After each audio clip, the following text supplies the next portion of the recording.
what's going on, Booktube on YouTube? Today I'm actually going to be talking about overhyped books, so stick around.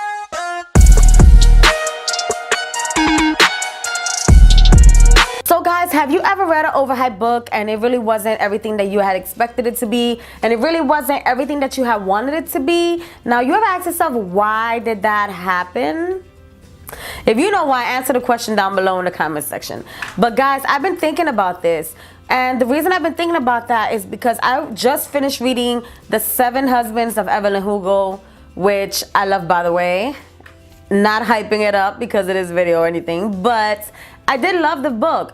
And the reason I'm bringing that particular book up is because Haley and Bookland actually did a video about it. Not about the book specifically that I'm talking about. She mentioned this book in her January wrap-up, and she mentioned how the book was overhyped for her. So it really wasn't everything that she had wanted it to be, which I could understand that, because, you know, if it's overhyped to you, you're hearing about it a lot, people are talking about it a lot, and it kind of makes it more than what it is. Then when you read it, it's a big letdown because your expectations were like way up here for that book. And I am so glad that I really didn't know much about that book except for Evelyn Hugo's name and her 7 husbands.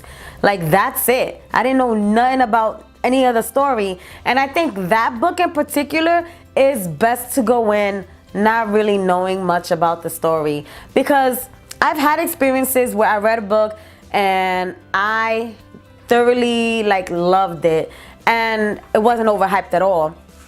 Then I've read overhyped books that I know were overhyped, and I read it because they were hyped up, and then I'm just like, this book, what? I'll give you an example. Carry On by Rainbow Rowell. Like, for me, that book was overhyped, but when I first read the book, I really wasn't into like the whole fantasy genre, and that was my first fantasy book that I had read. So I picked up Carry On because people were talking good things about it, and that book sucked.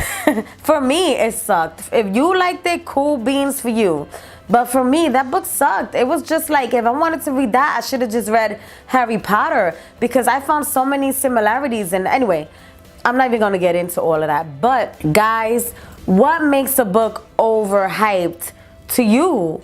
Is it when a person is just like, oh my God, this book was great, the world building was good, I love the characters and like all of this stuff here? Or is it when one person expresses their love for that book?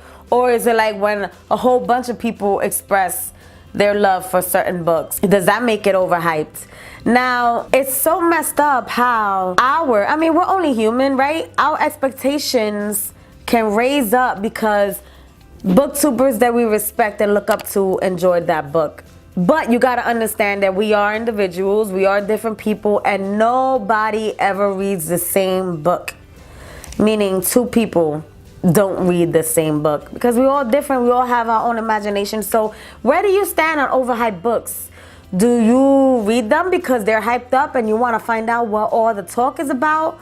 Or do you stay away from them from because of bad experience? Because that's what I think I'm going to do. I think I'm probably going to stay away from overhyped books. Or, you know, I could be talking crap right now, but I probably stay away from overhyped books for a little while, because I've had experiences where I read an overhyped book and it sucked. I don't know, guys. What do you think? Leave that in the comment section below. If this is your first time on my channel, make sure you click that subscribe button so you don't miss any bookish videos. Anyway, guys, I'm Tina. Take care, and I will catch you on my next video. So take care.